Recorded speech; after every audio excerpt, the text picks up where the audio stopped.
Remaja dinilai menjadi kelompok yang semakin rentan terhadap penularan HIV.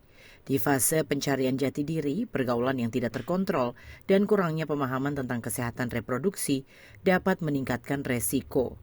Upaya sosialisasi dan edukasi memang telah dilakukan oleh berbagai pihak. Namun, edukasi dan sosialisasi dinilai belum sepenuhnya menjangkau komunitas remaja secara menyeluruh, termasuk di lingkungan sekolah maupun kelompok-kelompok pemuda berbasis keagamaan.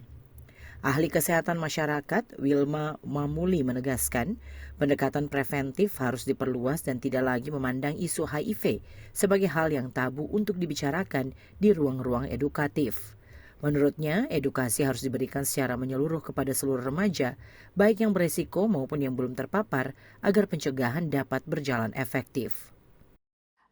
Pencegahan itu harus dilakukan ya, sosialisasi diberikan juga kepada remaja-remaja yang memang dia belum sama sekali, yang dia masih ini ya, yang belum terinfeksi maupun yang misalnya ketemu punya di gereja atau di masjid, angkatan muda, remaja-remaja itu wajib harus disentuh sampai yang sebegitu.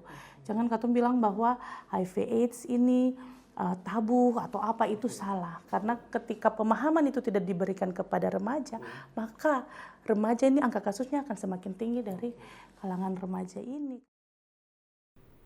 Keterlibatan sekolah, keluarga, tokoh agama hingga organisasi kepemudaan menjadi kunci dalam memperkuat literasi kesehatan remaja. Tanpa edukasi yang terbuka dan berkelanjutan, ancaman HIV bukan hanya menjadi persoalan kesehatan, tetapi juga masa depan generasi muda. Tim Liputan TVRI Maluku melaporkan.